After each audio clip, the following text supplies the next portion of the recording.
This is Kayaga Sound Podcast, and we're here with TRUSS. Is that an acronym? I know it was all uppercase. It is not an acronym. Okay. Should we just kick off with the origins of the name? We were when we were in college, we were just desperately trying to come up with a name, and we couldn't agree on anything. And we actually have 3 engineers in the band, and at the time we were taking some like statics and mechanics classes, and so we were looking at a lot of trusses, and our drummer Holden, he just goes, "How about just truss? It's one syllable. It's like bush or rush. You can't really have an opinion on it. It's for the sake of just ending the argument. Sturdy. Yeah, it's built correctly that it is. You can hang a bunch of stuff from And so we just landed on it, and none of us cared enough to argue, and that was it. You show up at any place, it's got a light rig. It's like you've got your banner there. Right there it is. Exactly. That was the ulterior motive there. We wouldn't have to bring much on the road. Yeah. No banner for us. It's just supplied simple. At all venues. We're going all caps. Right. Yeah. Well, actually, originally it was TRUSS, just spelled normally. Then before we released our first song, we looked on Spotify and we noticed that there was another person named TRUSS, who I think they were like an EDM artist or a techno artist or something. They had a decent following. Yeah, not here, but right. Still, but I think they were from the following. UK. And so we thought, well, no competition is good. Let's try to think of what we can do. And so trying to be like contemporary and doing like the Churches thing or the Paris thing, we decided to change the U to a V, right? Yeah. And then in doing that, we also put it in all caps. Long story short, beyond that, within the next couple of years, there just so happened to be another band with the exact same name, with the exact same spelling in Pittsburgh. Not far enough not to cause a problem for us. They started right around the same time, too. And so there was just this kind of Cold War among the trusses. And then, funny enough, once we started getting some traction and we thought, you know what, maybe we could change it back to the U and keep the caps thing, and we'll be able to, people will be able to differentiate us at this point. And then when we changed our name, the Pittsburgh Trust also changed their name. It was not to the U. Spinal tap. Fortunately, not to the U, but they just went in a completely different direction, so I guess glad we put in all that work to change everything. What did they change their name to? The Pittsburgh. It was like I don't know. Miracle. Let's not talk about that. No promotion. I hope one of them hears this. Same style? No hostility. At all? Same style of music? Not at all, different. Actually. But for some reason, we still, I still to this day don't know what they've received in terms of maybe inquiries for us, but I can tell you over the years I've received a large handful for them that haven't made their way there because wrong band, wrong. So you guys are. This makes you sound pretty vindictive, right on the air too. You guys, hard rock, you'd call yourself? Yeah, I'd say so. Hard rock, a little bit of grunge in there. Yeah. We've been described as new metal before. Actually. I just think Eric wants to. I kind of want to be. I think Eric really wants us to be new metal. Well, there's some. I hear some Godsmack, Linkin Park type influence in there. Nothing wrong with that. We put out a music video recently for one of our songs called "Drown." And in that, someone commented, said, like, Cleveland is the home for the great new metal revival. Yeah. And I was like, and I clearly took that to heart. The coolest comment we've ever received on anything. Honestly. So we got a mix of, some, early 90s hardcore punk, too. That's cool. I hear some, of that super early Offspring in there, too. Yeah. Certainly. Offspring. Yeah. That's one of my favorite concerts I've ever been to, still to this day. Oh, nice. Saw the Offspring, and what was that, in Maryland? Silver Spring, Maryland. It was in Maryland. I actually saw them open for a new metal band at the Wolstein Center. Yeah, they opened for Korn in 2000. That's a hell of a show. 7 or 8 or something. You're saying the Offspring did? The Offspring opened for Korn, That's a crazy bill. Be a good place to see them. Oh, yeah. The Wolstein. Yeah, it would. That was a cool place to see shows. Yeah. I saw Tool there right after 9/11. Oh my It was like 9/14 or something. We weren't sure they were going to do the show. Oh my god. Did Maynard make any in bad taste jokes at the time? No, they just played. They just played, yeah. Maynard never talks about it. Yeah. He just doesn't. Silence. Close the book. He doesn't even come on stage when he sings. They had, he was towards the back in a blacked off area, but they had these 2 women were on, it was like Cirque du Soleil type thing where they were on those. They did it the whole show. They were up there the whole time twirling and four string. Tool's an awesome show. I've seen all his projects. Perfect Circle blew me away. Really? Yeah. I wanted to see them when we just missed. They came semi-recently to Ohio, and we missed out. I've seen Tool 3 times. They're actually my favorite band. I would consider them my favorite band. Cool. The last I'm 3-2. No, very nice. I think I'm there too. What are you, 2? Sore loser. No, 2. you're 1. No, I've seen him twice. No, you saw him once. I did? Yes. Shh, we're live. Hannah saw him twice. It's better than seeing him 0 times. Yeah, that's true. But the last time, remember when they brought out the table and he pretended to, order something, and the whole time they had like the waiter. Inoculums. Yeah, that was good. So he's got his little bits going. That was right before COVID. Yeah. Yeah. What else? Okay, so the Voodoo Festival in New Orleans that they used to put on every year, but they haven't since whenever. One year, Tool was a headliner, and then another year, A Perfect Circle played on Saturday and Pussifer played on Sunday. That's awesome. Oh, that's really cool. That's really cool. Triple duty. Yeah. Yeah. Jeez. Yeah. He said duty. Cool. Since we're on influences, let's rattle off some more. I would say the big '90s grunge bands are pretty big for us. So like Alice in Chains, Soundgarden. I think the biggest I hear Tom influence- Morello a lot in your playing. Certainly, too. yeah. I think Definitely probably some the rage in biggest there. influence between all 4 of us. Got half of TRUSS here. Shout out Holden and Thomas, our bass player and our drummer. I think the biggest influence just collectively among the 4 of us is probably Sabbath. Definitely have some slower breakdowns in there. Yeah. Any slow section of the song is heavily influenced by Sabbath. Very heavily. He's a big Sabbath fan. Yeah. Huge In Sabbath. fact, last October we put on a Sabbath tribute show for Halloween at Nice. Coda, and we sold it out. And we've been told that it was the loudest show. It was so I think loud. it has to gosh. be, Yeah. But we dressed up like him and everything. I had the glasses. Did you go under and a different name? No, because No. we tried. It was just like TRUSS as. I tried thinking of puns. I It couldn't. didn't come up work. with I mean, anything. we went all out though. He went out and bought an SG just for this thing. I did. Yes. Yeah. I could You know, just he come has here. grew out the facial That's not hair. an SG. You know, That's true. That's true. Yeah. Touche. grew out the facial hair. And, like Holden wore a big wig and Thomas wore a wig. I bought the glasses and I parted my hair in the middle, the whole 9 yards. I had my big cloak, my Yeah. big black cloak on. Oh, it was so cool. Yeah, look good. Nice. It was so Can we cool. find some video from that somewhere? Oh yeah. There's videos. There's There's- some pictures we can Yeah. show you later. Was the sound all right? I Yeah, know how Coda I think can the be. sound at Coda is really solid. I think honestly the fact that it's not huge probably plays part into that. I just feel like Yeah, it's there's not a bad seat in the house in that place. yeah. It's and- very So loud. you said you sold it out, so 50 people. Yeah, it was right? 94. But Oh, 94. no, I tried doing I tried to be as accurate as I could to a point where like I can't Cut off your fingers? Yeah, exactly. Yeah, I'm dedicated. Symbols on. Yeah, right. But He I got the shook that I shook that handle. hand. yeah, right. Yeah, there we go. I was Did you? gonna say, I was Did you like? Just Did like you I- really? Yeah, I did. I Wow. saw him I won tickets for the first Sabbath reunion back in like 2000, somewhere right around Oh, there. geez. And we had to go to Tower City to pick up tickets. Had to go. And he was just hanging out. Yeah, well, my one buddy was like, he knew nothing about Black Sabbath, but I heard him on the radio win the tickets, so like, I drove straight to his house. Yeah. Oh yeah. Drove straight there. I made sure I was the first one there. I'm like, I'm going with you. Let's Yeah. go pick up these tickets. Wow. And I'm just staring at these tickets because they were like second row. Yeah. Like, Oh, I was wow. just like, Beautiful. oh my God, I can't believe this is happening. And I'm just staring at the tickets. And my buddy who knows nothing about Sabbath is like, look at this weirdo. Yeah. And I look up at his Tony Iommi. I'm like, oh my You're like, God. Jesus Christ. That's crazy. Shook his hand, and then I went Meeting over to my God. other buddy's house that's a huge Sabbath fan, and I was like, shake my hand, and he's Yeah. like, had zero trust for me. Like, what did you do? Where's that hand? And I'm like, trust me, man. Cool. A little bit after that new metal wave, the band Evanescence was like that. You guys just the female singer, Yeah. the heavy riffs. It all works. Just a little less depressing. A little bit. Thank you. Yeah, it's definitely up. Yeah, Yeah. it's uplifting music. I was Yeah. like, all right. It took me a second, like a song or two. I'm like, all right. Is Yeah. that one of your things, your goals with the music? Uplifting. I wouldn't say so. I Actually, don't wouldn't think you- so. I think the probably goal wouldn't even is describe it as thick thick and riffy. You want it to be a Thick, wall of riffy. sound.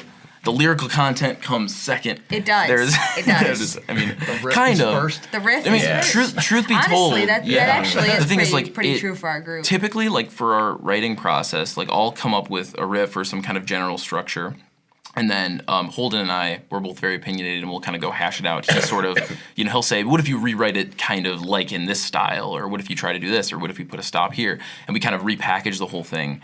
And then often there will be next like a melody idea. And then lyrics are kind of the last thing to fit, it seems like, at least most of the time. Yeah, I go about lyrics in an interesting way. I just have this journal and also a note on my phone that I just kind of write random bits and pieces of lyrics in at random. Like I'll be at work and I'll just think of a line that sounds cool and I'll jot it down. And at some point, we write a new song and I'll have this melody and I'll just look at the lyrics that I've come up with over the past however many months or weeks, whatever, that are unused. And I'll just start seeing, oh, this theme matches this line and this matches this, and I'll just start piecing them all together. So I don't really write down, at least with the whole first album that we put out, that's how it worked. I didn't really sit down and be like, all right, let's write out all the lyrics for this. It's more like I already had the idea and I had them on paper and then I fit them to where I thought it was appropriate. So I feel like that's a little bit backwards for a lot of people, but it works for us. So. And then do you do like little tweaks to make the story all so work together, right? Once we all get together and we run the song front to back, I'll cut things out. It's all based on just syllables and the placement and the melody for me at that point. And as long as the theme stays consistent in what I've picked, just roll with it. Yeah. That's cool. It's like a lyrical riff then. Yeah, it's a weird way to do it, but it works for me. I think treating the vocals like an instrument is always a good idea, It helps blend it a bit more. Yeah, definitely. It's a lead. It's the lead. Yeah. Those notes, the melody. Yeah. Yeah. It's working for us so far. But I think too, because the melody often comes first, then the lyrics don't seem too forced. In a sense that you're trying to make them, hit the same meter or to rhyme every line and things. It almost is more like a poetic. It has more of like a poetic nature to it, almost. I don't know. I hear the formula you guys are talking about used more often than not, where the words are there, and then the melodies are there, and you're just trying to match everything up. Mm-hmm. Yeah, and it works. Yeah, smooth sailing. Nice. Yeah, we like it. So do we, kind of. Cool. So how did you all form a band? So I actually knew my drummer Holden and I. We've been in bands together for about 10 years now. Not TRUSS, but in other projects. When did TRUSS form? How long has it been? 4 years? I think about 4.5. This is about the 5th year. So Holden and I, the first band that I was ever in, we were called Velocity, and it was when I was 15. I'm 25 now, and Holden was my drummer then. Oh. So it's kind of cool. We've kind of bounced around in different projects together over the years, and then we've both landed, in TRUSS, and we've stuck together over the last 10 years, which is pretty cool. We met my bass player, Thomas, in college, and then I met Eric the summer before college? The summer before. Because he and Holden went to high school together. Yeah, and he and I weren't really friends until we had pretty much the same schedule our senior year, so our classes were overlapping a lot, and I knew he played music, he knew I did, but we just never really jammed. Where'd you guys go to high school? St. Ignatius High School. Actually, I see those Preppy smirks. boys. Everyone always get it out now. It's good to see you took this route. Yeah, but so we sort of became friends at the end there, and then he heard me play at this kind of like open jam we did at school, and I was actually playing. I primarily played bass at the time.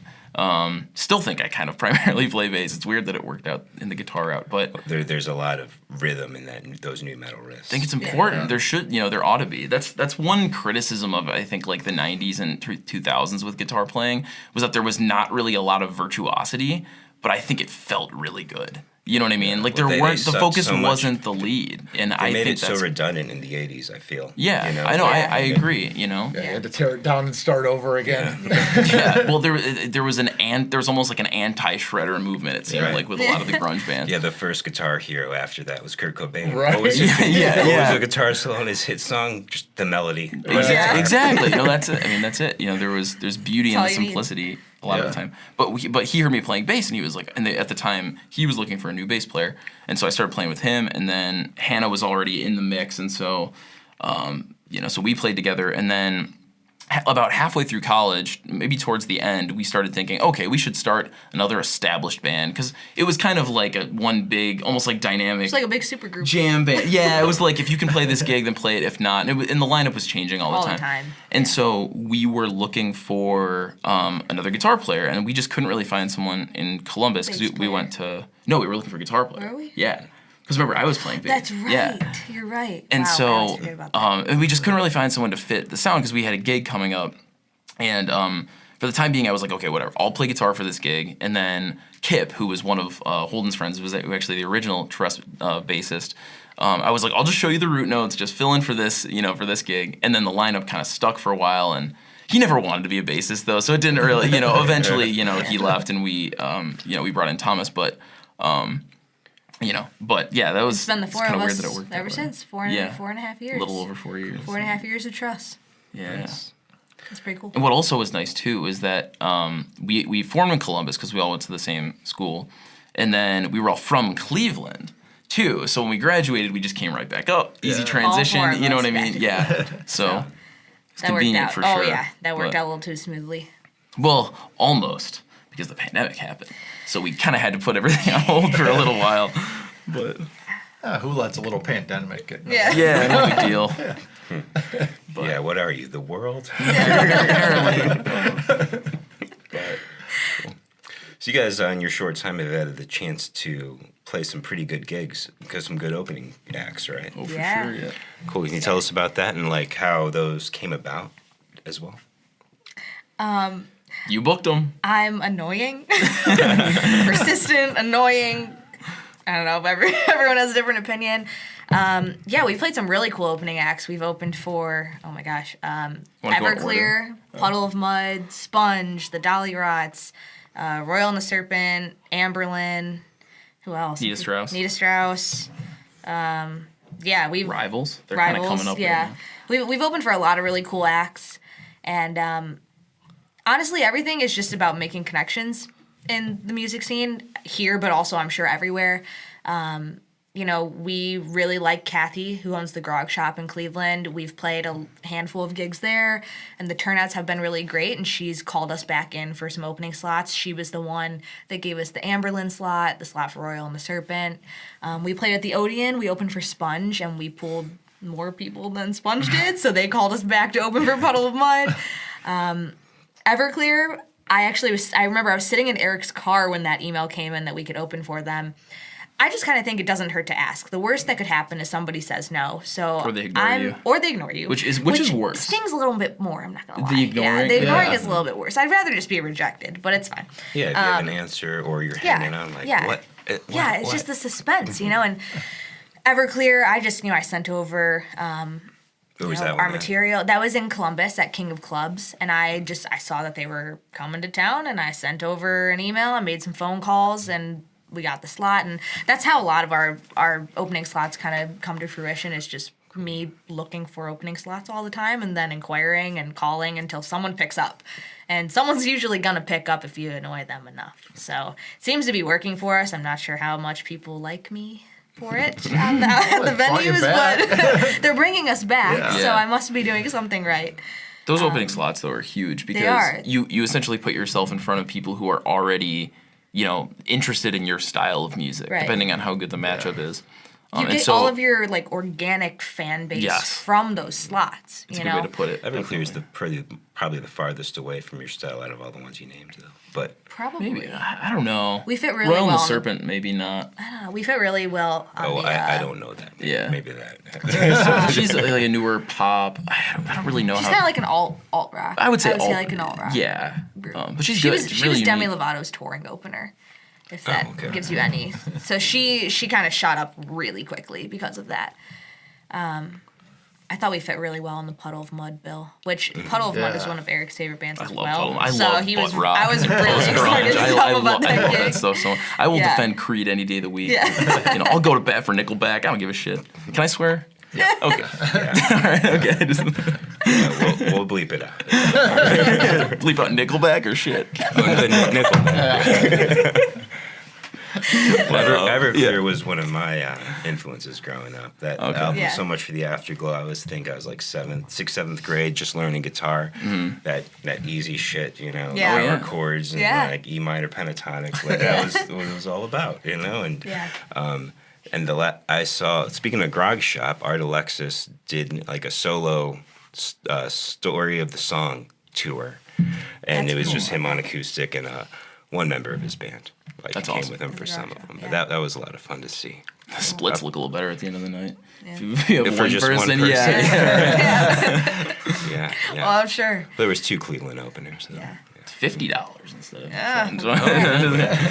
But yeah, our opening slots are just me being annoying, being persistent, whatever, And then once you get in the network. That's the thing is once you get your foot in the door, like it just takes a couple of people to give the local bands a shot. And 9 times out of 10, once you get your foot in the door and you prove that, hey, we don't suck. Hey, we will pull the crowd that we said.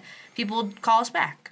So that's all it takes is one person to give you a shot. I mean, that's huge. That's what happened with the Odeon. I got us the Sponge gig, and then we got called back for Nita Strauss and Puddle of Mud. I didn't inquire about those. And same thing with the Grog Shop. We played with Royal and the Serpent, and then we were called back to open for Amberlin. So seriously though, you just got to get your foot in the door once. Is big. Like, so, you have to get someone to trust you enough to get you on the bill, yourself. and then you have to prove it. And if you prove it, then they'll trust you. They'll call you back going forward. Like, at least that's how it's worked so far for us. So besides like good music, what do you have any marketing tactics to get that pull?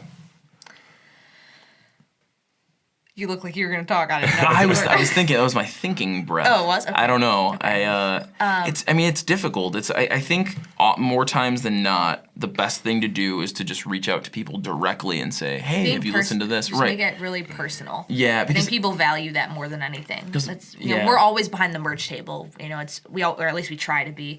The people behind the merch table, because that's where you get to know people, and you get to see the people who are purchasing your shirts, and they wear them to the next show, and everything just becomes like one big friendship. And I think that people appreciate that. Like, we have a handful of people who saw us open for you name it, and now those are the people that come to all of the shows that we're playing locally and headlining. Yeah, seeing people the who had no fans, idea the organic fans who we were before those opening slots, because we took the time to talk to people after the show and get to know them, and ask their names and the whole 9 yards. So I think just being personal with people. As really far helps. as like marketing outside of shows goes, that that's like what I was saying, that just trying to say, hey man, you should listen to this song, or hey, have you listened to this yet? It mean a lot to me. That type of thing matters a lot too, because I feel like the market is just so oversaturated with new music. There's constantly new music coming out, and so actually taking the time to say, hey, you should listen to this, or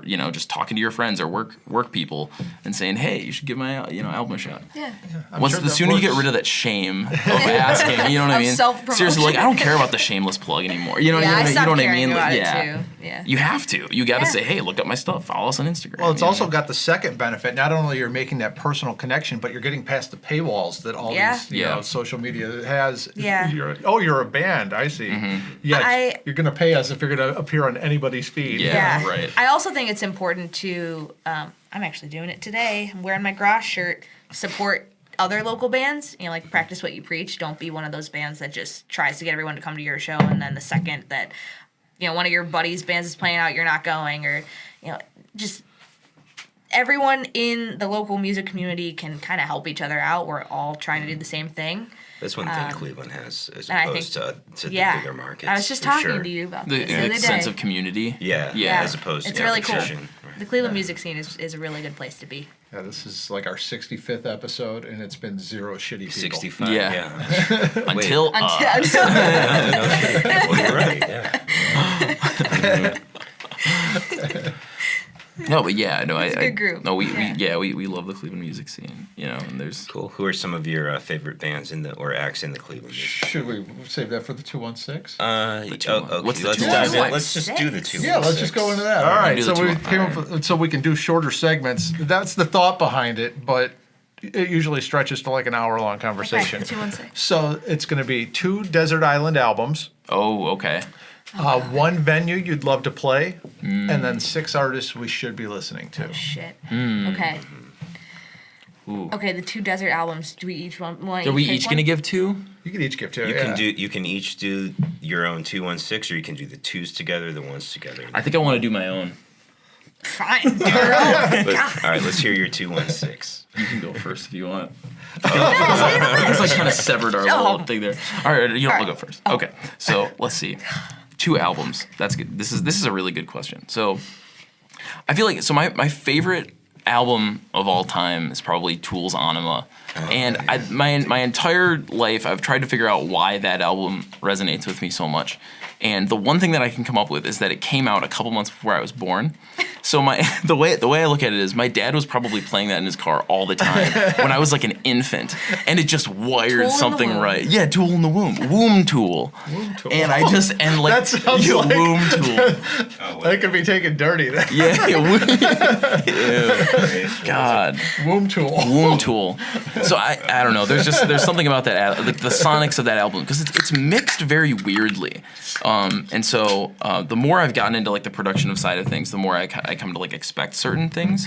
And with Anima, it almost seems like Danny Carey's parts of the focus. There's almost this wide drum imagery, and then a lot of Adam Jones' guitar tracks are just in mono, just right up the middle, and it's really weird. And it just sounds like kind of primitive, and there's a little bit of like a tribal nature to it, and it's just the sonics of it are so strange.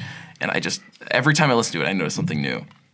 One of my favorite little genres right now of YouTube videos is compilations. Little John. Yeah, I thought that's where he was going. Little John's my favorite. But no, it's people are putting together compilations of people listening to Tool for the first time, the reaction videos, like the full compilations of people just getting their minds blown. It's great to watch. It's like drum teacher, vocal teacher, like hearing for the first time. Yeah.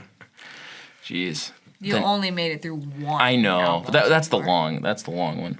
I don't want to just say two albums from the same like time span, but I feel like I should just to keep things moving.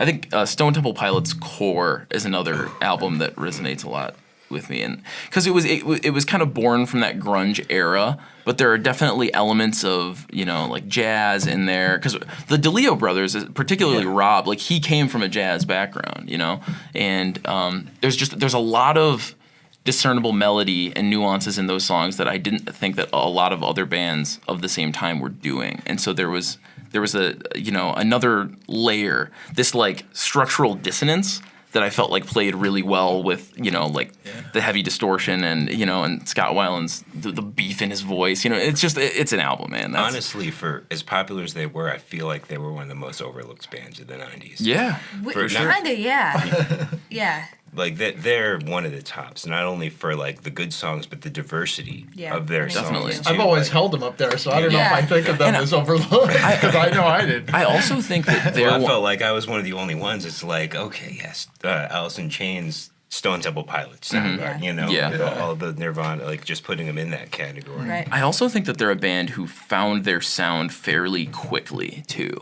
If you listen, I think there was a bit of a jump between Core and Purple in that 2-year span, but pretty much Purple forward, it had a sound. They knew exactly what they were going for. Even the new stuff with Jeff Goot, it kind of follows that template, and it's truly original, and I think it's truly they go from sounding like Marilyn Manson to the Beatles. Right.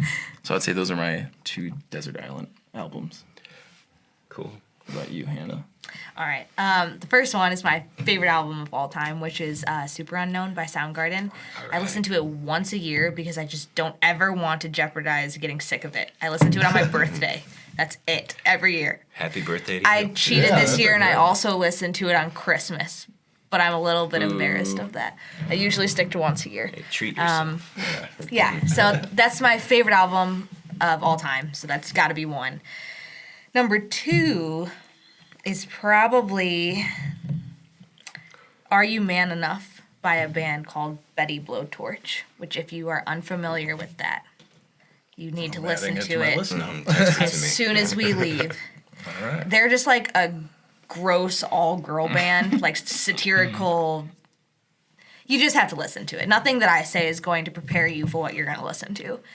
They recently got back Say no together, more. and TRUSS will be opening for them when they come to Cleveland, because I already asked. Betty So Blowtorch. it'll happen. Cool. I'll keep you in the loop. Those are definitely my 2 picks, though. Where have they played in the past when they They've came played at the through? Grog Shop before. Oh, all right. They have played at the Grog Shop. They kind of had a weird, when they were just really getting started back in it was in the 90s, right? It was, that was like when late 90s, early 2000s. Well, long story short, their lead singer was hit by a drunk driver, and so the band fell apart pretty much as soon as this album came out, and they were touring, for that album.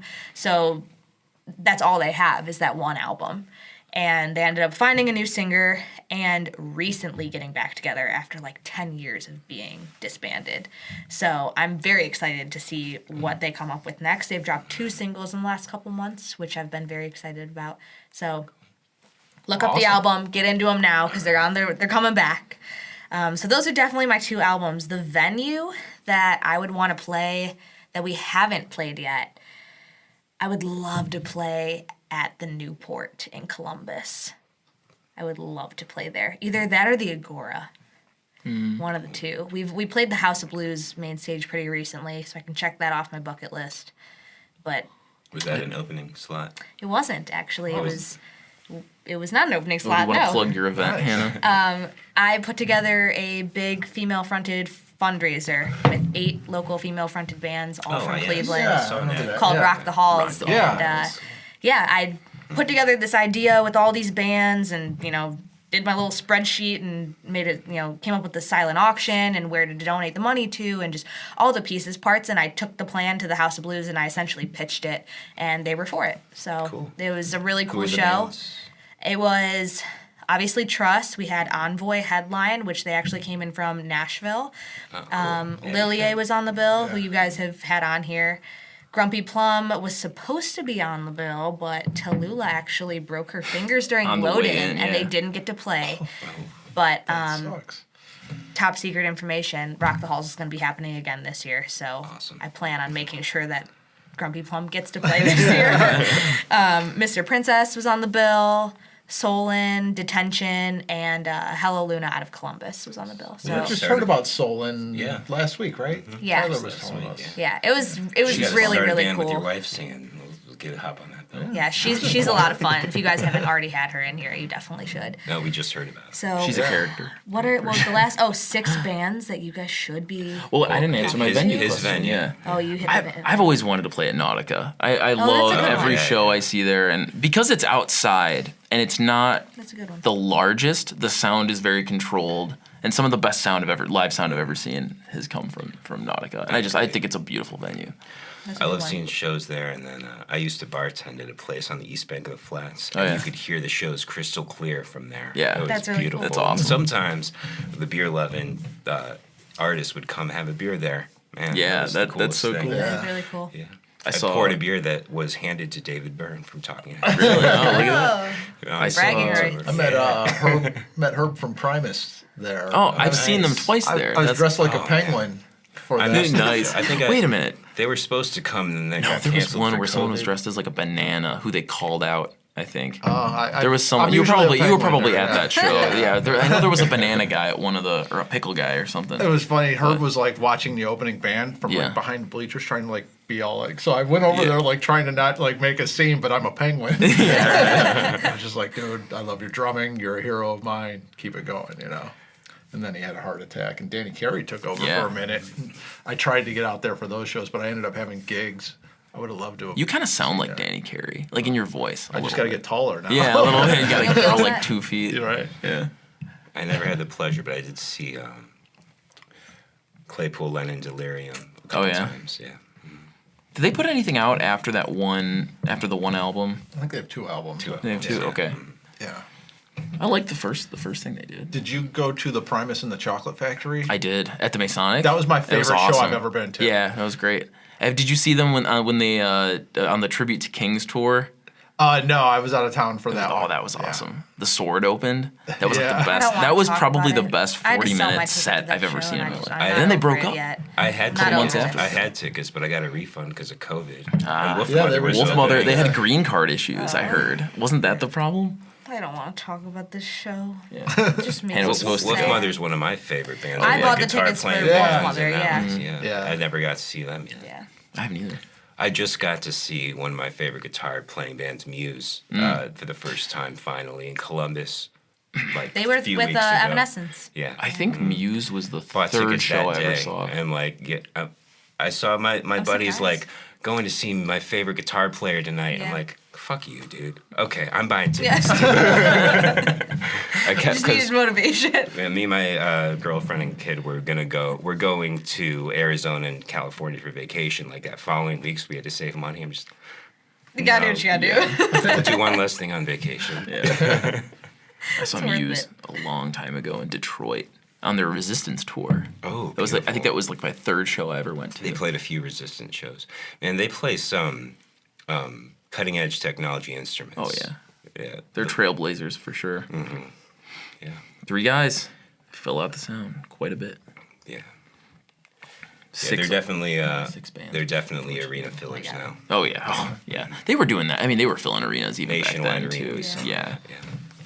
I think I saw them at the. Evanescence was sick too, man. Her voice is still spot on. I was so. I wanted to go to that. I wanted to see them. Never seen either of them. Yeah.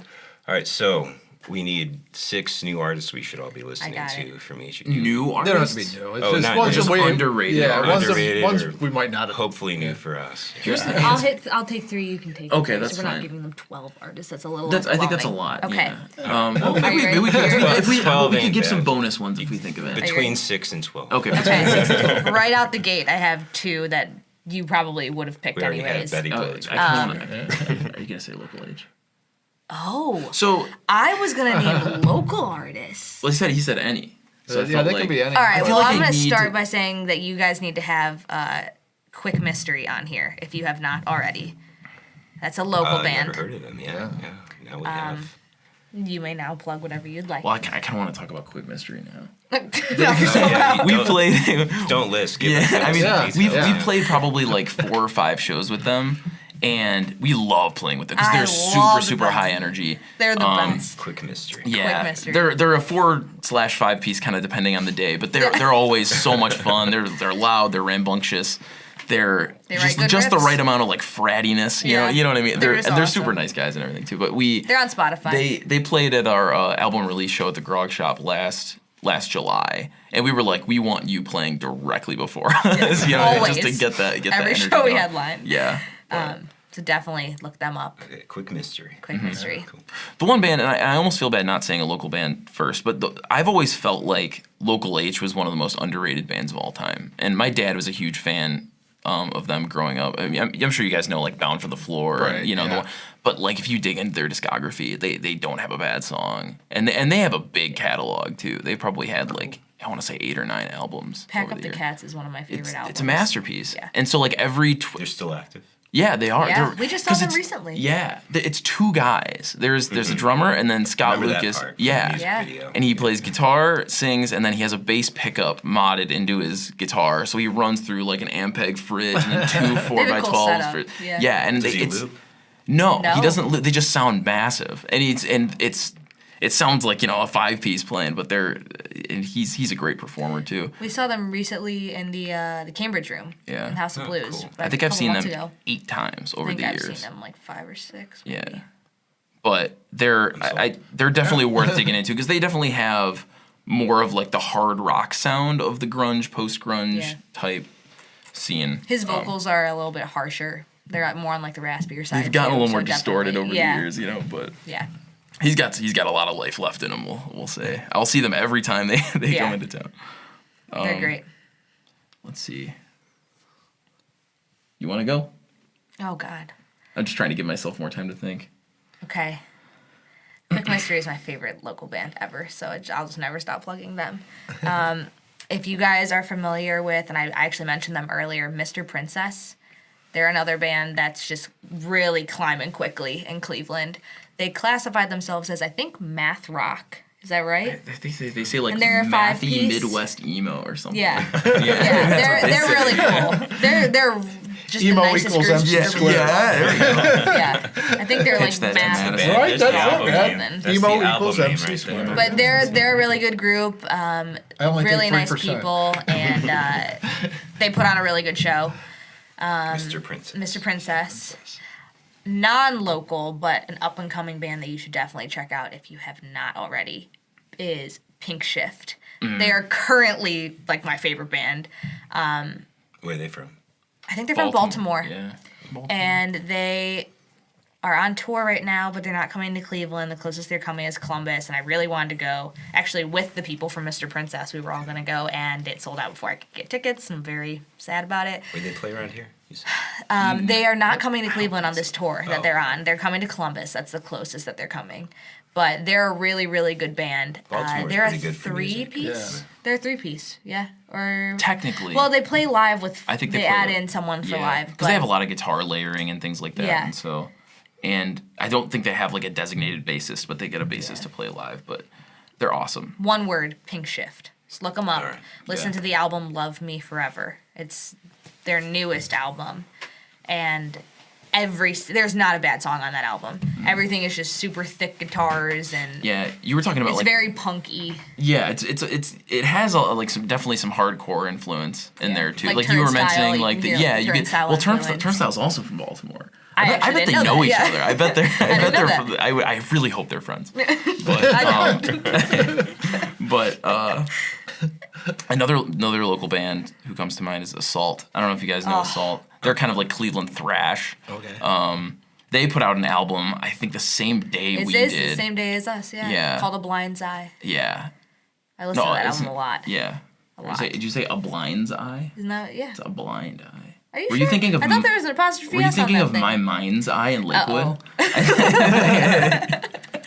My Mind's Eye. See now, That's record stores, so See now I just I'm want to still make in sure. the general like vicinity. Yeah, of it's what a we're talking blind. It's a about. blind eye. All right, whatever. Mind's It Eye was is a Wolf really Rider close. song. Yeah, right. See, there's so many influences in this room, right? But they're great. Charlie with the string. Yeah. We've become decent friends with. Carol! We've become decent friends with one of their guitar players, Dom. I don't know if I should say this on air. He's dating one of your friends. Sorry if they break up. We'll just find out. Right. But he's super cool. He and I talk gear a lot. He's just as much a gearhead as I am. So yeah, Assault. yeah, they're cool. They're really cool. Really great band. Like Their album's produced really Assault well. like the it's so crime. good. Yeah, did Yes, they have a yes, weird like the crime. spelling? Because I imagine there had to have been a lot of bands called Assault. Probably. But you got to be able to assault your way through to the front lines and assert yourself. That was a stupid joke. That wasn't funny at all. But yeah, they're great. I'm trying to move forward. Listen. How many is that? 4? I think that was 5. 5? Was that? I think it was 5. 4? All right, I got another one. Or was it? No, yeah, that was 1, that was 2, 5. 3, 4. All right. No, because you had I don't care about this. Okay. Grumpy Plum. They're another band from Cleveland. I don't know if you have heard of them. We just heard of Yeah, we them just talked- like Broken Fingers? 10 minutes ago. Really? Yeah, when you talked about the Okay. House of Blues. Yes, there we go. That's them. Yeah, Grumpy Plum. Unless there's They- two of those. that. They're like I don't want to say indie rock. Don't they classify Slop themselves pop. as like slot? I love Yeah, the new. like I love how like bubblegum everyone's just pop or- making up their own genres. Yeah, it's these cool. days. Like a bubble grunge is a Yeah, thing. bubble grunge. Yeah, Yeah. that's a. They're a good Slop- group. They slop have one song pop. called Kia Soul that I really really like that you guys should check We out. got stuck behind Kia a really Soul. slow-moving Did they steal it? Kia Soul on the way here. Yeah. Oh, yeah, that's right. Yeah. Oh, I my thought you God. said IKEA Soul. No. Oh, That would be no, no, good. no. Ooh, that's good. That is good. Yeah, okay. You probably Yeah. get sued though. You get sued by both Kia and IKEA. Yeah. They're a really cool group, and they have a very large Spotify following, the biggest of any local band around here. I think. What about Kind of 200 easily. Stab Wounds? IKEA Soul. Okay, they're have not a- local anymore. Yes, they 200 are. Stab Wounds? They're No, they're from Cleveland. They They just recently got signed by Metal Blade Records. Yeah, Metal No, Blade. see, you gotta keep everybody Metal on the Blade is same- way above all of us. They're not local anymore, but you should check them out if you want to. 200 Soul. 200 Stab Wounds. Stab We're just wounds. all over the place with genres right now. That's not one of my choices. Not that there's anything wrong with. Not that there's anything wrong with 200 Stab Wounds. I'm just saying it wasn't one of your my last carefully choice. curated. This is I the like last 200 choice. Stab Wounds. I recognize they're not for everybody. Let's see. Last choice. Last choice. No one said that. Let's see. I'm trying to think if I should do another local or if I should do one of each. More generally underrated. If you have one off the top of your head, you can say it. Give us a local and underrated. Oh boy! All right, local. Tacking it on. They're brand new, so you can't look them up on anything. Grant. But you can still have them in here. Grant. Yeah, we actually played that Halloween show that Eric mentioned earlier. When we played as Black Sabbath, our friends in Grant played the same show with us as Rage. So we did like a double tribute situation. And I know that they have been writing originals and have plans, to record and start putting stuff out. So they would be a cool act to have in here just to see. They're at the very beginning, Cool. So. What was the most fun Sabbath song to cover? Sabbath, Bloody Sabbath, hands down. We still kind of toss pieces of it into all of our. We the last show that we played. Yeah. That thing is a ripper on vocal. Yeah. Oh my god. I just pretty much screamed the whole time. My buddy but it's signed really me up fun. for that on karaoke once. It's painful. Yeah. But so much fun. I've always wanted to sing that song. What about the Rosies? Oh, duh. Everyone's talking about the Rosies. Everyone's talking about the Rosies. The Rosies, yeah. They've come a long way in a short amount of time. And they are hauling ass. They're hauling ass. Here. I mean, the traction that those guys have gotten so quickly, and it looks like it's only going up. So yeah, I realized that when I saw them advertised as Rosies with U.S. in the parentheses, Rosies U.S. Yeah. As opposed to the Zimbabwean Rosies. I don't know why I assumed it was UK. But yeah, Rosies. Detention. From Akron, Ohio. Yeah. They're a punk band. We're setting up a show with them soon. They are. Cool. To be announced. Yeah, But we have a lot of shows to be announced. Cool. Do you have one more or two more bands for us? Oh man. He's putting pressure on. see, I just I was actually gonna say Detention, so Eric totally just stole my thunder. All right, one more. But let me see, who's another one? Oh, you know who I saw recently?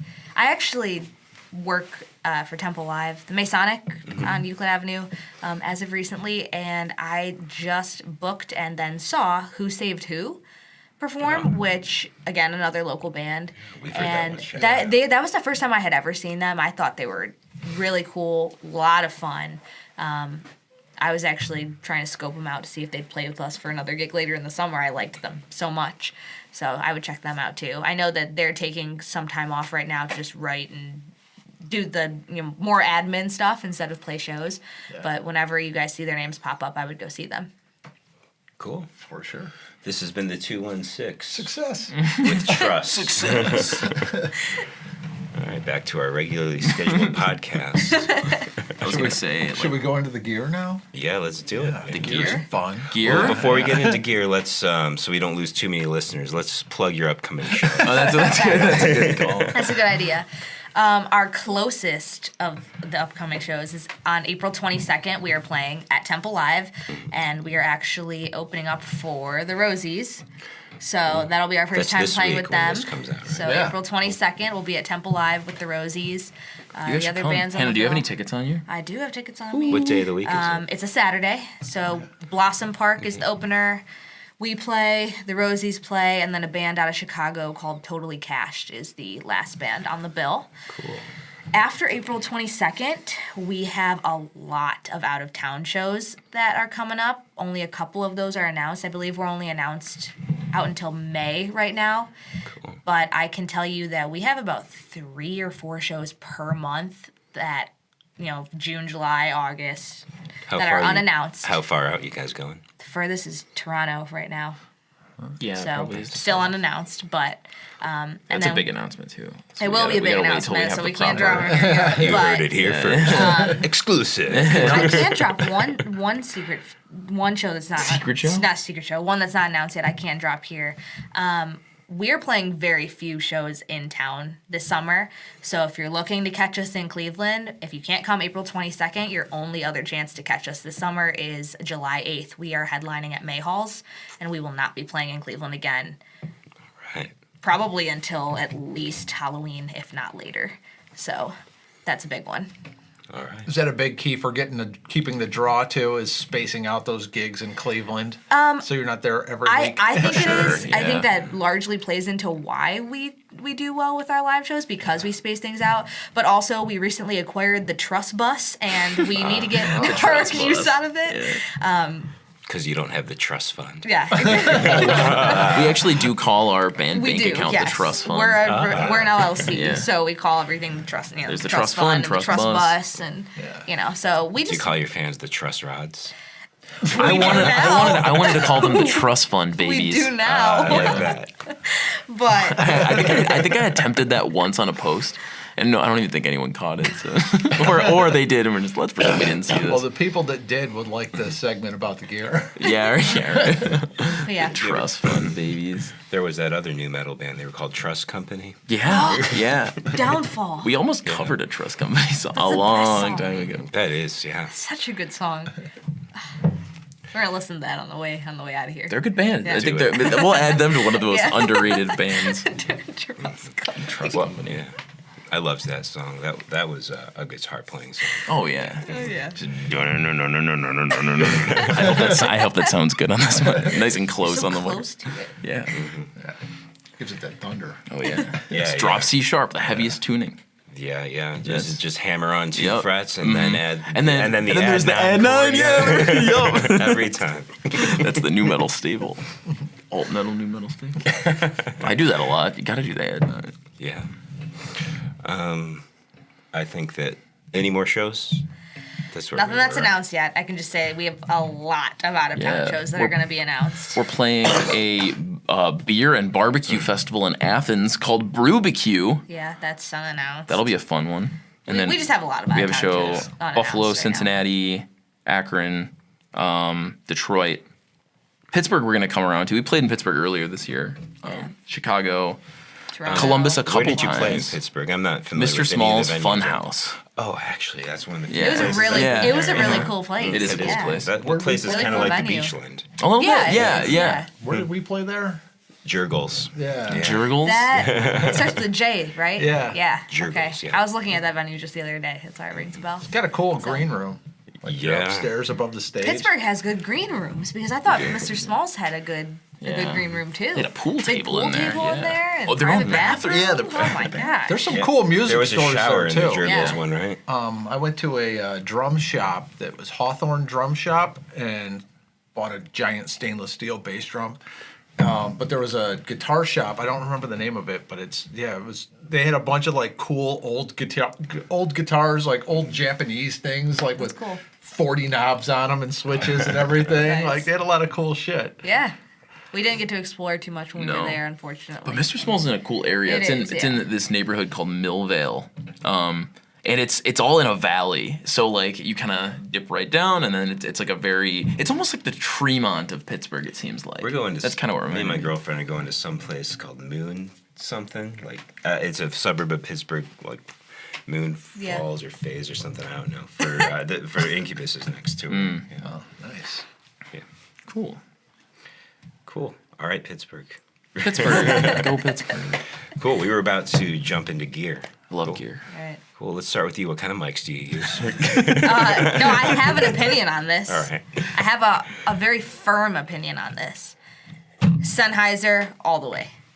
That's it. I don't want any other mics. What is this? Audio Technica.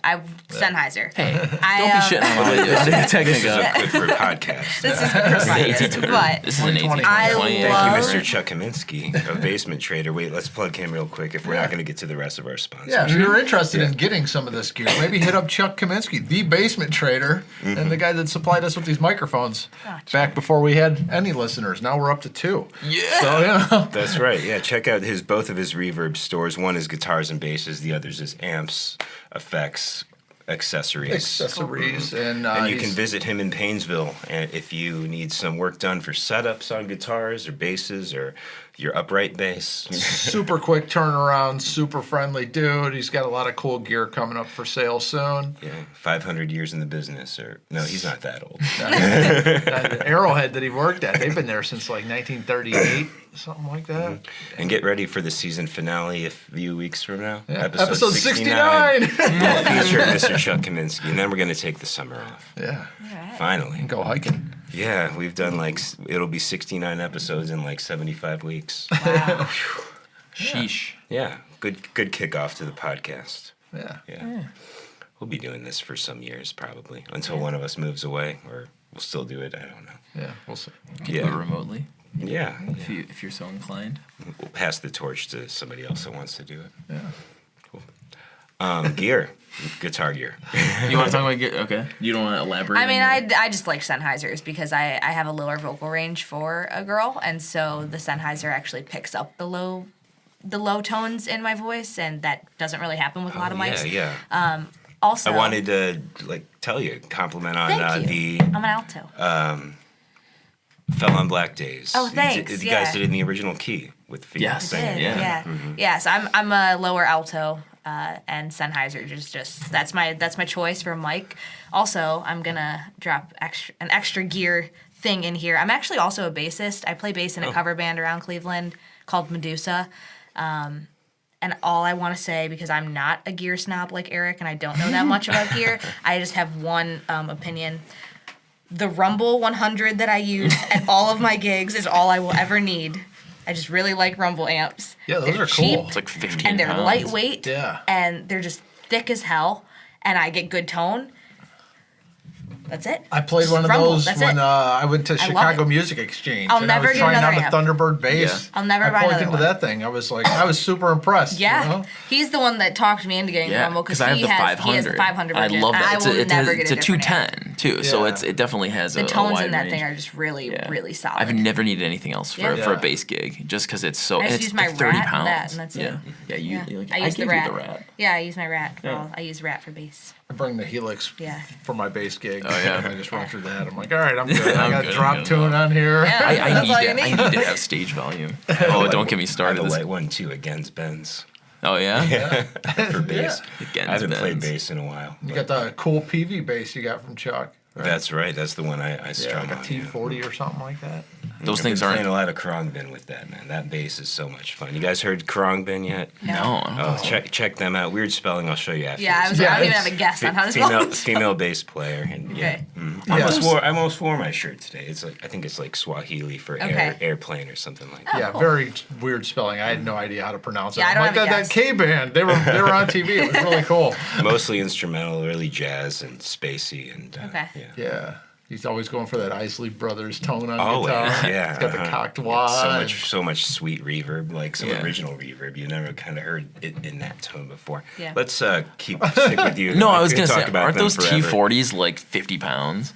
I know they're What? notoriously heavy as hell. I know they're not that. They're not actually 50 What pounds. T40? The Your PVT bass. 40s, yeah. Oh, Yeah. No, I don't. No, oh, never mind. Well- I've just seen like the memes where they say like the heaviest things in the universe, and it's like the Earth, the sun, a black hole, and then the T like the T40s. I've seen that meme, but it was a Les Paul. Yeah, right. Yeah, there you go. From like the 70s. Yeah. 1976. Pancake, Yeah, right. pancake body. Well, I honestly haven't played in about 8 months, so. The Rickenbacker is a heavy bass. Oh yeah. It's Heavy always for, liked Ricks, heavy but- for what? A little kid? no, it's like Oh wait, 12. no, I'm thinking of the Beatles. No, not the Sorry, Beatle no, bass. yeah, that Rickenbacker. You're right. Yeah, the We were Ricken- just playing the Beatles bass upstairs. Yeah, the Beatle bass. I could is never like- get into Hofners. They just don't really feel right to me. I like it for coming up with ideas because it's Oh, yeah, the there's playability. no resistance. There's Yeah. no you could just noodle around and come up with something, and then like if I was going to record it, I would switch. Yeah, but like with Ricks, I think they look beautiful. I think they sound great. I think that I feel guilty when I play them because I feel like I can only play at a certain softness. You know what I mean? Or else, you know what I mean? Because I don't want to like slap on them. You know what I mean? Because they're so like elegant. You know what I mean? And fragile because Yeah. that one was $130 brand new. Yeah. You know? What? Like, You said $130? yeah. What are you saying? the You're Hofner. Rick? The Hofner. Yeah, The no, Hofner. no. Oh, not no, the I'm Rick, not the talking Rick. about the Rick. Oh, the Rick. Rounded. Yeah. No, the Rick. My I'm bad. saying like I just feel bad. No, It's, like, don't. so aristocratic. You have to play it hard. Yeah. We get done with this, we're gonna have you play that All right, and play we'll it plug in. hard. Nice. That's the key to playing it. I didn't like it until I just bashed on the thing, and the Yeah. whole thing shakes, and then you're like, it's like, oh, this is what's supposed to happen. You know? Yeah, you Yeah. feel it in your whole This is the body. Getty- Yeah, the whole the thing Getty gets Cliff going. Burton thing. This is from. I've been practicing free will Yeah, like the last right. couple days. So my finger's about to tear off. Nice and callous. Damn, what, are you using your middle finger now? Or are you slamming on that blister? I'm just slamming on that blister, man. You're better man than I. Little nuts. Yeah. So let's see. Okay. So you want to talk signal chain? Oh wait, we didn't even talk about your guitar. No, that's what I'm saying. Is that like, hey, how do you want to go from guitar to speaker? Let's or do you go want to guitar and order of through the board to amp. Yeah. So lately, I mainly play Gibsons these days. I was more like a Strat guy until I started playing in TRUSS. I wanted something a little bit beefier. I always wanted to be a Les Paul guy, but I never felt like I was. So I was like, I can't imagine playing a Strat with your style. Yeah, well, even if I did, I'd have a humbucker in the bridge. You know what I mean? You gotta, and that's what I've done in the past. Like I pretty much mod all my instruments in some capacity, or just give it more output. And so I thought, you know what? If I just force myself, if I just get a Les Paul, I'll have to be a Les Paul guy. You know what I mean? So I bought. I was specifically looking for one with a maple neck first because there's Les Pauls are kind of notorious for the headstock snapping off because the mahogany is a little bit more porous of a wood, and so I wanted to avoid all that. I was familiar with maple necks. So I was like, let's try to get the same feel and durability. And so in 2016, 17, 18, around that time, the studios, they had these, it was like the Faded series, the Faded T series, and the necks were maple, right? The same profile, so like the same 60s slim taper, but they were maple. So I was like, that'll quell my anxieties about it potentially breaking off. I'll be able to be rough with it, and it was like my first Gibson too. So I was like, I don't want to feel like I can't play it what I wanted to do.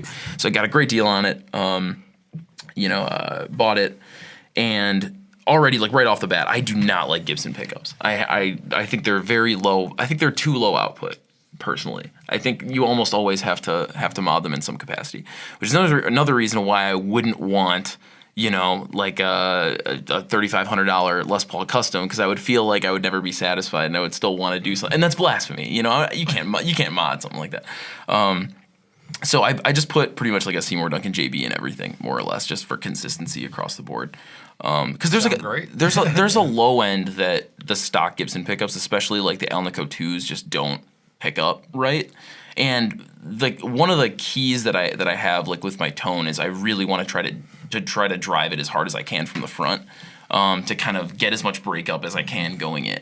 Yep. So I feel if you're serious, then factory is a jumping off point. Yeah, more or less. In the first place. It's not that they sound bad per se. It's just there's a lack of versatility, I think. You know what I mean? And uniqueness for yourself. Sure. Personality. Exactly. And I just can't drive the amps hard enough with the stock Alnico 2 magnets. It's chimey. It sounds nice. For some stuff it works well. But that was the first thing that I wanted to do. Just keep it consistent across the board. Get my JB in there.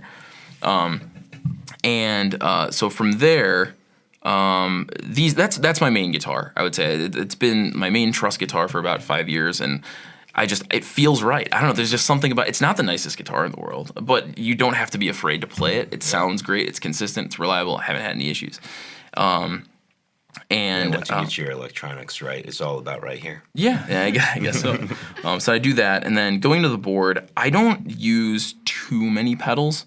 The main one that I have on pretty much all the time is a Hardwire CM2 tube overdrive, which was kind of forgotten about. It was I think there was Digitech actually had a series of I think they wanted to say roadworthy pedals that they did maybe in the late 2000s, 2009, 10. It's called the Hardwire CM2. And it's more or less like a tube screamer clone, but with a two-band EQ, and it uses a different circuit. But there's a knob for the tube EQ. No, I'm saying two bands. Yeah, it's a two-band EQ, so it has two bands. Yes, okay, so it has two bands. No. So it has a low and a high, a gain, a volume, and then it has a switch that goes from the classic, quote unquote classic mode to a modified mode. Classic's a little bit more transparent. It's more like what the tube screamer goes for. The modified is a little bit less transparent, but it adds this low mid girth that I haven't been able to find with any other pedal. It's still fairly transparent. It doesn't add a ton of grit to your signal, but it makes it hot as hell. So when you hit the front of the amp, that thing is blowing up. You know what I mean? And so that pretty much gets it to where I need it to be level wise, and it gives it a lot, some pre-drive before the next gain stage. And I more or less have that on all the time. just to kind of like more or less boost the signal. On my board though, I have like my TU2 tuner. I have a wah that sometimes we'll use for solos and just like little transitional sections. I have Black Days. Yeah. Kim's always riding the wah. So you kind of have to, and he just cocks it. You know what I mean? Like kind of like you were talking about. He puts it like 3/4 of the way forward, so it seems. And also funny thing. You guys perform that a lot? Almost only never. Played it once. Almost never because, and it's a very specific reason, because we play everything half step down. That song's in standard. And we've tried to play it half step down, and it just doesn't sound right. It just sounds strange. And we just don't want to bring a standard guitar to play the one song, so we don't. Cool. We've done it. Off topic for a second. What made you choose that cover? Chris had died recently. Yeah, we were doing it just as a tribute to Chris Cornell, and I feel it. I did the same thing. We're very heavily we're very heavily influenced by Soundgarden. I would say Soundgarden and Sabbath are probably at the forefront of our influences as a band. And so when he passed away, we just decided to do a tribute, and that song is 2017, right? Yeah, he passed away. And we were supposed to see him very shortly before. Was it? That's right. It was 2017. It was right before my birthday, and I was supposed to go see Soundgarden at Rock on the Range, and he died like 5 days before. So then, you know what it was then? It was nuts. It was the death anniversary. It was because this was about like 2-3 years later. But it was like during the pandemic, and we were trying to do almost this little like mini video series of like just from quarantine, where we would all record our parts separately. And in doing so, we were actually kind of testing our like engineering, like mixing abilities, because we knew we wanted to produce our album ourselves. And so in doing that, we were kind of like fine tuning our skills. And so that was one of the other purposes. But around that time, it was like, you know what, let's do this. It'll be a good tribute. But anyway, so after the drive, then I have a compressor too. It's just the CS3, the Boss CS3, that I more use for bass, but I have it on there specifically these days for one section. I don't know how familiar you guys are with our music, but in Reset My Head, right before that drum breakdown, there's just a big chord that slams. And I pretty much just like hit it on for feedback. Feedback, yes. We call it, Thomas and I call it the big chord, because we always look at it just like, and so I use it for feedback and sustain. That's more or less it. I turn it on just for that part in the song, but I don't want to take it off my board just because when you have that extra feedback, I'll run up to my cabs and I'll just kind of, get the squeal going. And it sounds different in every room too. So I always try it just to see how the feedback sounds. And if it's too unpleasant, then I'll kick it off and do something else. But sometimes it's right in there, right in the good frequency pocket. But I feel it. I only use it sparingly. I took it off my board and eventually sold it. I don't do the compression much anymore. Yeah. But the sustain was the most I used it for. For sure. And and I used to use it for leads because it was kind of like it corrected some of the error. You know what I mean? It makes you suck a little bit less.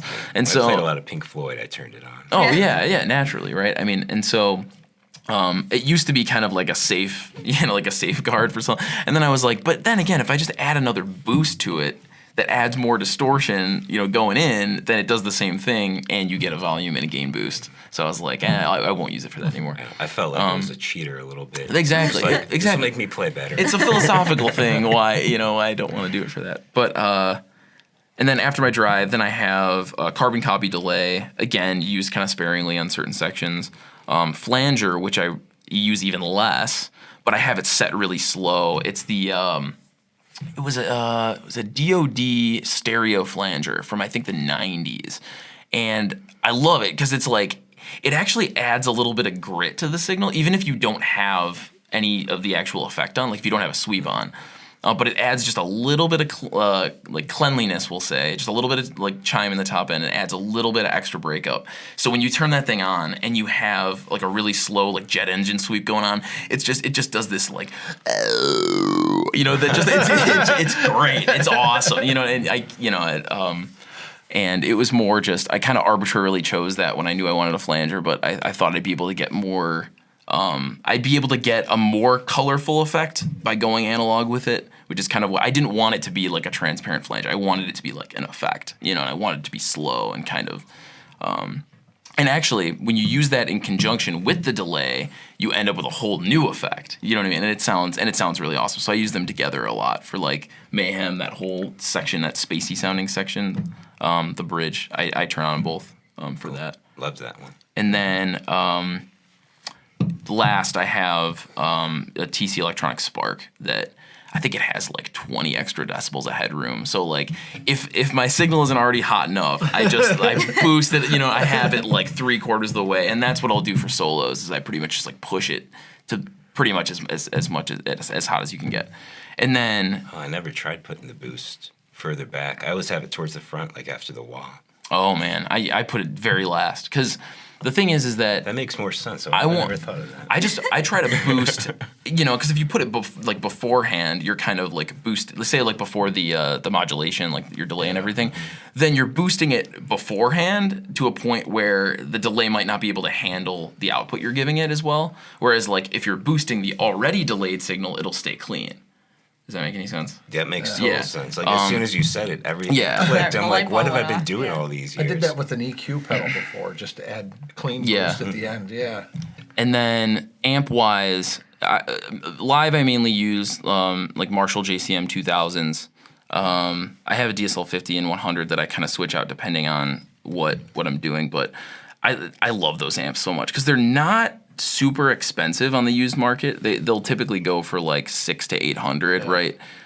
But they were still, they're still made in the UK, so they use all the older components. They have this really throaty mid-range to them that, like, Marshall remade the dual super lead series kind of recently. I think they started within the past like 5 or 6 years, and they get close. They almost do the thing, but there's this low mid that the 90s and 2000s JCM 2000s don't have. And I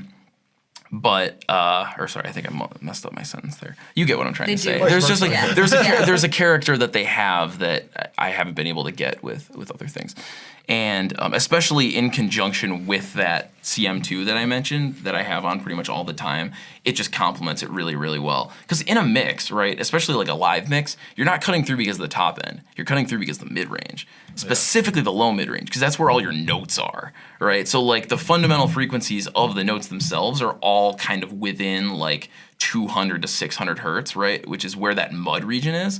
And a big mistake that a lot of people do is they'll scoop that out because they'll say, oh, that's mud, it's bad. No, that's where your guitar is. you know what I mean? And so I would try to get as much of that as possible. So I prefer a darker tone. So like the already dark Les Paul with that, transparent mid-range of the CM2 with the throatiness of the JCM 2000s is just, it's perfect. It helps me cut through anywhere. I think it sounds awesome. I've looked far and wide. Cab. That's a big part. I'm not there yet. So I've tried a lot of different amps to see if they can do it the same as almost like a backup or something like that. But that's why I own like 3 of the same amp, just at different wattages because they all kind of have a slightly different sonic character. You said 210s, right? What's that? 210s? No, that was for the Fender Rumble that I was talking about. Oh, that's right. Yeah. Cab-wise, what I use is kind of weird. So I'm a big believer in double cabbing. And it's not even so much for like volume purposes, it's for sound distribution. So like most of the venues that we're playing are, smaller clubs and things like that, where often the people in the front row will be so close that they won't even really be hitting the PA. You know what I'm saying? Because they're almost like in front of it. And I noticed just by kind of listening to a lot of bands playing live and just what I've listened to and videos that we've had taken of us, is that if someone's taking a video on Thomas, who's the bass player's side, even if my amp is cranked and I'm using like a 4x12 or something, you can't hear me at all because it's all about distribution, right? Because you're in front of the PA, but you're also just not getting anything from my live cabs. So what I do, I downsized, but I use 2 cabs and I split them and I run them in almost like a dual mono situation. So I have this cab I kind of made out of an old combo amp that I took the amp out, rehoused, and then put a Vintage 30 in it.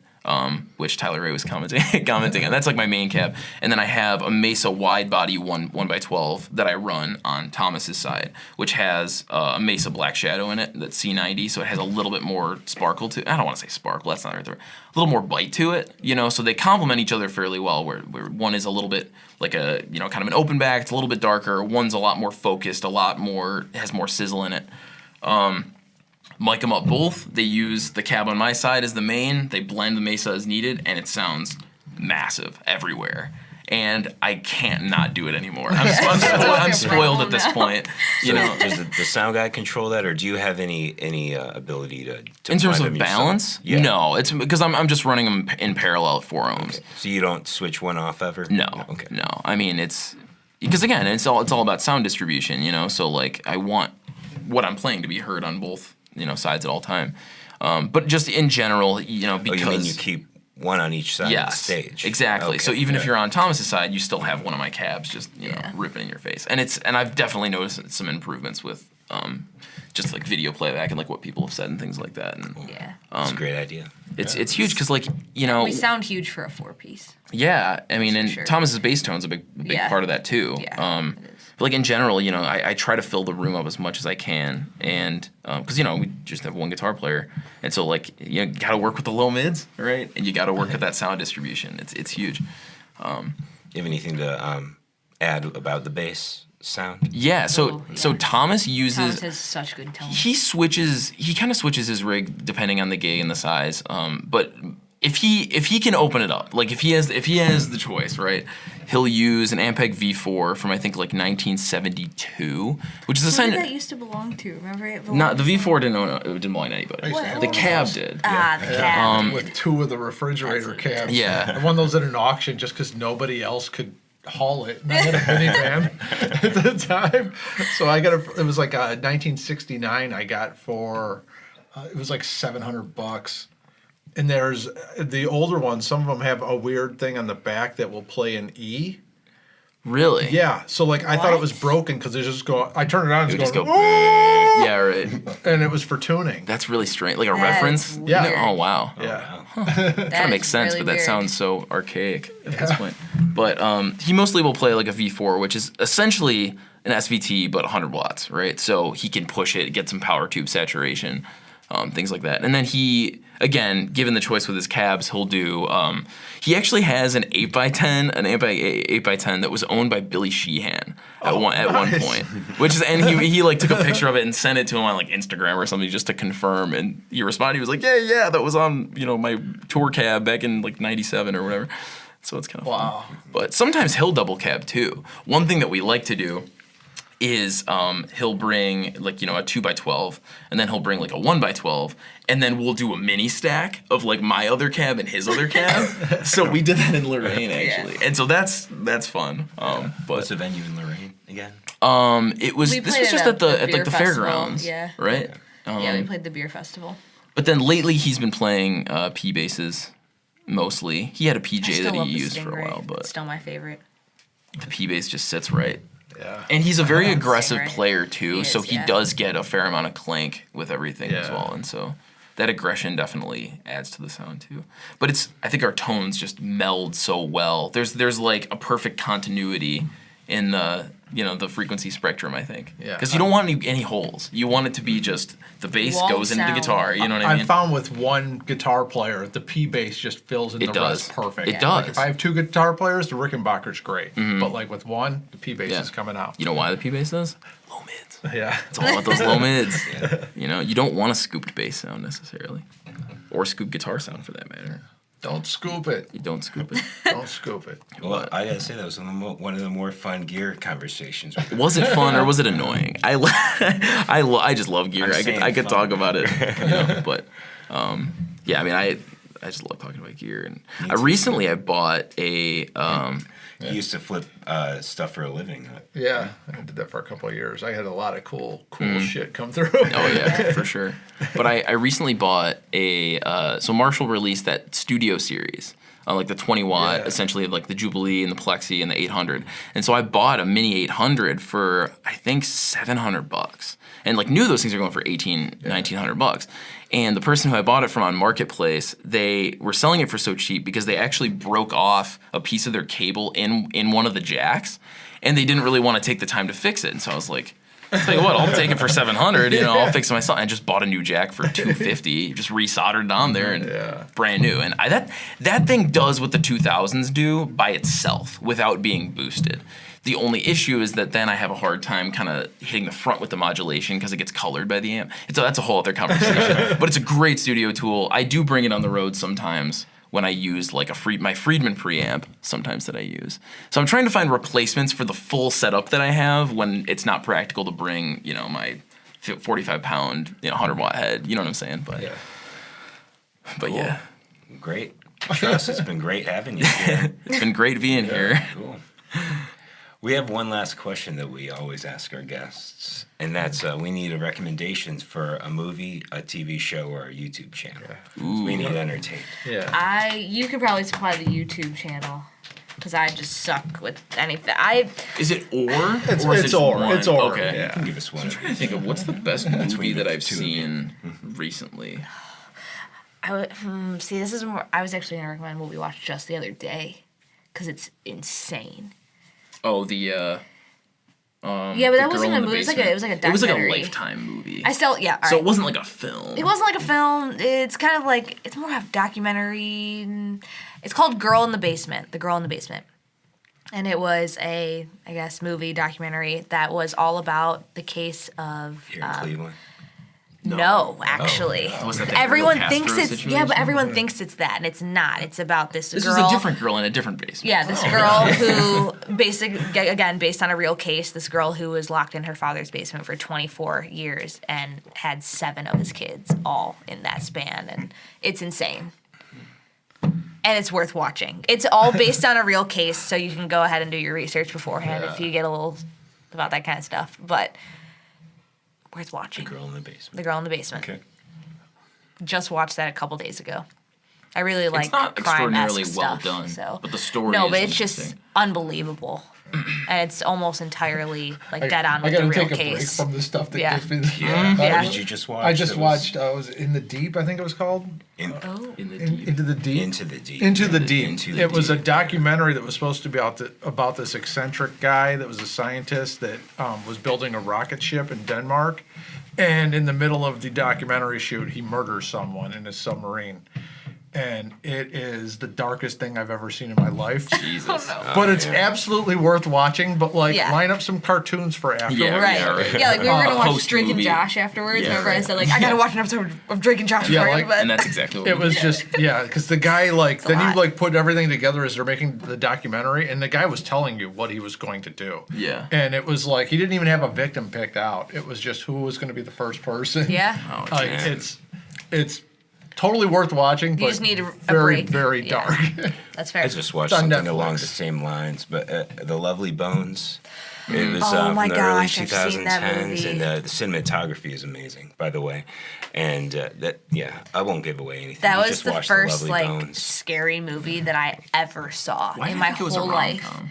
And I'll never Because be able it's to a forget scary about movie it. that's not very scary, Yeah. honestly. That's why I did scary. Because of all the yeah. lightness about like Yeah. the girl in the a girl gets murdered, whatever. She's Yeah. in the afterlife, like basically getting revenge on her killer Yeah. through other people. Yeah. It just kind of weirded me out. I was like 12 when I saw that. And it, Oh, watch it again. I don't remember. Watch it again with an adult brain. Did you guys ever see Parasite? No. It won. I think it won an Academy I've never Award seen like that. I don't know how many years ago. Is that 3 or 4 years ago? That's a good one. It's a Korean movie, I've never seen but watch it in the original Korean with the subtitles. It's good. It's really really good. It's basically about this this family who kind of like starts working for a rich family and slowly starts to kind of like mooch off them, and and things start going wrong, and it's a good movie. I don't want to give anything too much away, but. All right.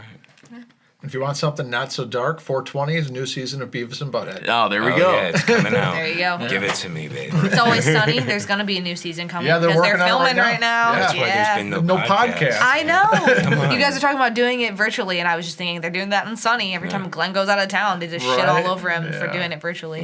So it can be done. Well, let's like record some music. I'll give us an excuse to just fuck off with the podcast for a little bit. Yeah, I'm down. Yeah. All right. Yeah, Cool. We'll keep using this thing. Yeah. Cool. All right. Thanks, Truss. All right. Thank Thanks you. for having us. Thanks so much. Absolutely. It's Cool. fun. One more time, your upcoming shows. April 22nd is up next, and then following that, we won't be back in Cleveland until July 8th. All right. Cool. Thanks Thanks. again for coming on. Yeah, thanks so much See for you having guys us. next week for Cuyahoga Sound Podcast. I'm Evan Stone. I'm Chuck Schilling. Peace. Peace.